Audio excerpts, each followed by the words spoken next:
Cześć. Słuchajcie, żegnamy się już z bursą i ruszamy w dalszą podróż po Turcji. Za mną widzicie Mohameda i naszego hosta z couchsurfingu Halila, u którego mieszkaliśmy 4 dni. A teraz idziemy złapać autobus i będziemy łapać dalej stopa do Çanakkale.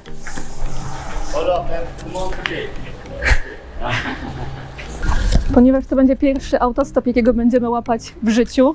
Słuchajcie, Mohamed się postarał i nawet narysował tutaj konia trojańskiego.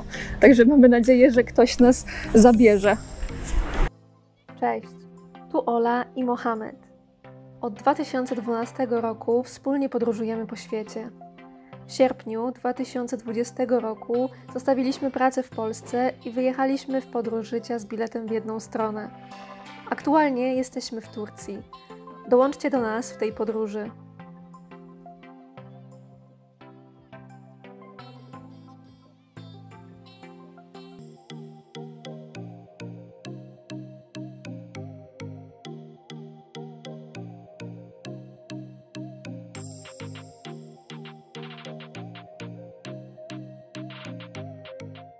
Dotarliśmy na wylotówkę, słuchajcie, i będziemy łapać. Zobaczymy, jak długo nam zajmie złapanie naszego pierwszego stopa.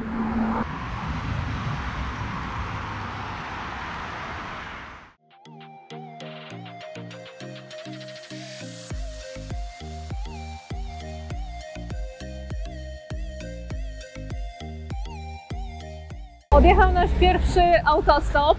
Złapanie go zajęło nam jakieś 20 minut. Tak naprawdę złapanie pierwszego stopa zajęło nam około minuty, ale pan chyba jak zobaczył, że nie jestem sama, to zrezygnował i powiedział, że jedzie w inne miejsce. I później stanęliśmy znowu i łapaliśmy dalej. Zajęło nam to jakieś 20 minut. Pan nie jechał dokładnie tam, gdzie chcieliśmy, ale podwiózł nas już bliżej Çanakkale, także zbieramy się i idziemy łapać drugiego stopa. No właśnie, mówiłam, że zaraz idziemy łapać, tylko musieliśmy zdobyć wodę do picia. Jest zdobywca wody. Jak było, Mohamed? Pierwszy autostop? Super! Podobało Ci się? No, bardzo! No, Mohamed bardzo nie chciał jechać stopem, ale go namówiłam i słuchajcie, naprawdę było super fajnie. Próbujemy złapać drugiego stopa. Znaleźliśmy sobie dobrą miejscówkę w cieniu. Zobaczymy, czy ktoś nas zabierze i jak długo to potrwa. Kciuka w górę. Kciuka w górę. No. Dla nas pod filmem, a my dajemy kciuka w górę, żeby złapać. Dlaczego w ogóle podróżujemy autostopem? Zawsze chcieliśmy autostopu spróbować, przynajmniej ja zawsze chciałam spróbować autostopu. Mohamed zawsze mówił, że no nie, lepiej jak jeździmy po Europie, to własnym samochodem i tak też robiliśmy. Sami zabieraliśmy stopowiczów w wielu miejscach, w których byliśmy. Jak podróżowaliśmy po Bałkanach, jak jechaliśmy do Hiszpanii czy do Niemiec, często zabieraliśmy stopowiczów zarówno w Polsce, jak i za granicą, Polaków i cudzoziemców, naprawdę wszystkich. I postanowiliśmy tym razem sami spróbować podróży autostopem.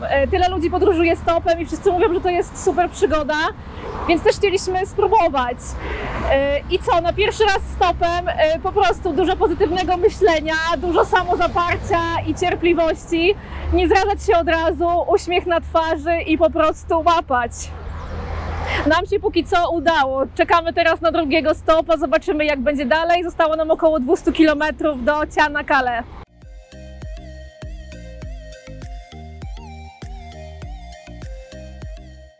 Co parę minut się zmieniamy i stoimy na zmianę. Ja póki co złapałam jednego. Mohamed, a ty ile? Nic. Nic. Jeszcze nic. Mohamed chyba ma trochę mniej szczęścia, więc zaraz się zamienimy z powrotem. Chyba mi lepiej się udaje łapać.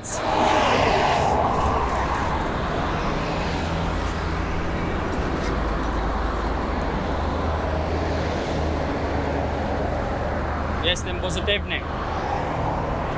Mohamed, jak idzie? Chodzi okej. Chyba nie idzie. Nie idzie. Czekamy.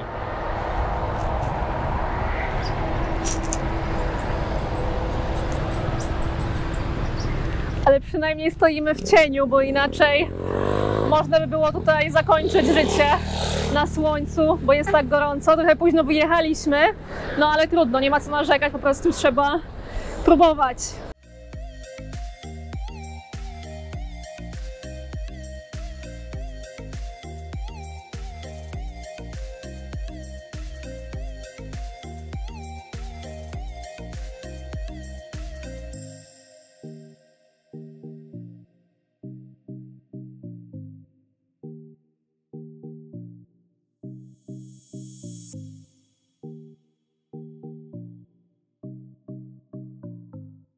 Zobaczcie, gdzie dojechaliśmy.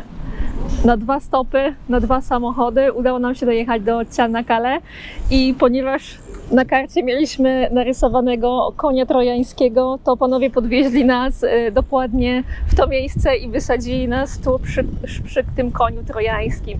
To jest koń trojański, który pojawił się w filmie Troja i po nagraniu filmu pozostał tutaj jako pamiątka, jako atrakcja turystyczna, a 30 km od tego miejsca znajdują się ruiny Troi. Słuchajcie, oczekiwania były takie, jak narysował dzisiaj rano Mohamed przed łapaniem stopa, a tak wygląda rzeczywistość. Zdecydowanie lepiej.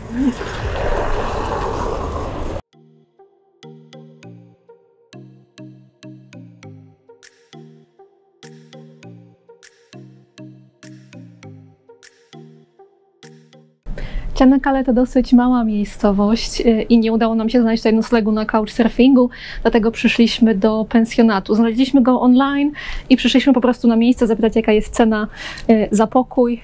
I tutaj będziemy dzisiaj nocować, dlatego że jutro rano jedziemy już do Troi. Zobaczcie, jaki mamy pokój.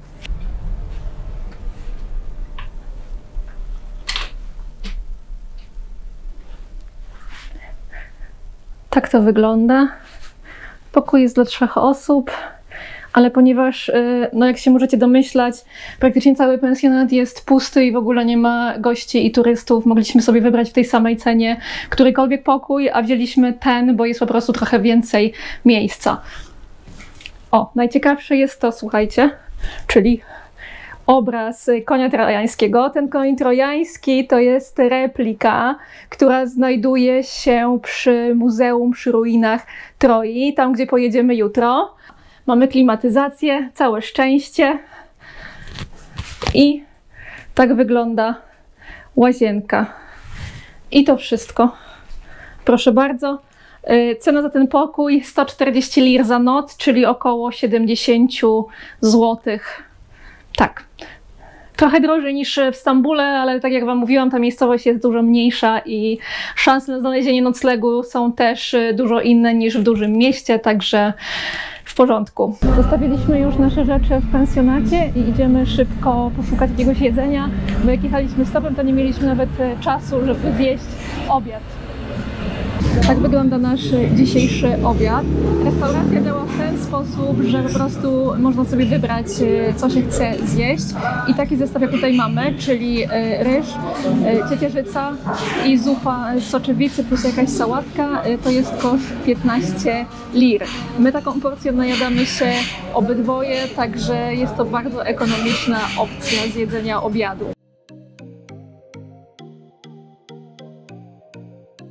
Po obiedzie mamy czas i siłę, żeby trochę pozwiedzać Çanakkale.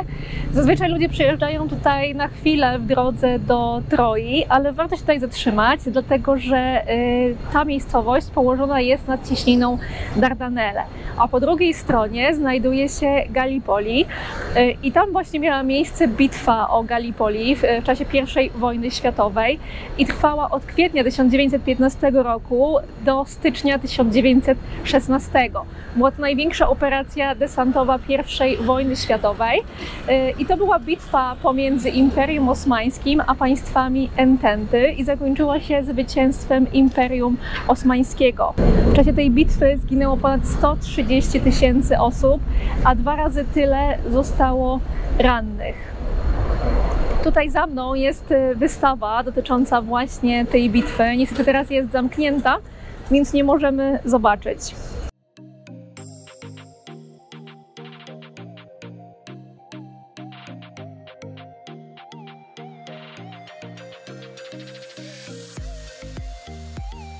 A nad cieśniną Dardanelle, tutaj w Çanakkale, stoi jeszcze koń trojański. Dokładnie ten sam, który pojawił się w filmie Troja z 2004 roku. I od września tego samego roku właśnie ten koń, ta replika, która była wykorzystana w filmie, stoi tutaj w samym centrum miasta. Można podziwiać, można robić sobie sesje zdjęciowe i powiem wam, że naprawdę robi to wrażenie, bo ten koń jest po prostu ogromny.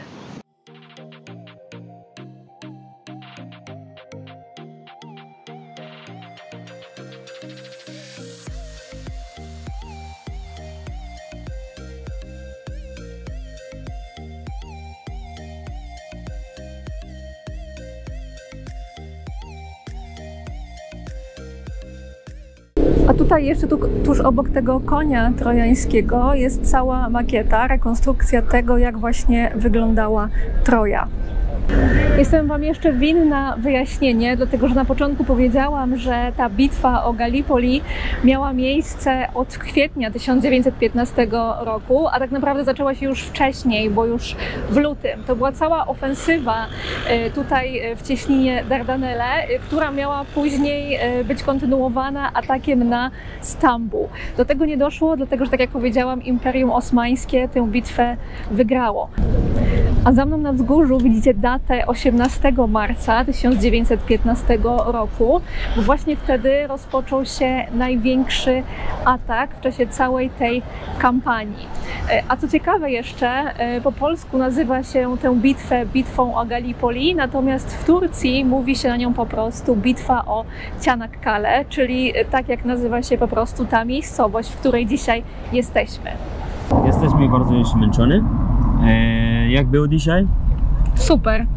Autostop bardzo na plus. No. Jechaliśmy pierwszy raz, a udało nam się przejechać no niecałe 300 km na 2 samochody. Dotarliśmy do Çanakkale, zwiedziliśmy sobie tutaj trochę miasta i jutro ruszamy do Troi, także to zobaczycie w następnym odcinku.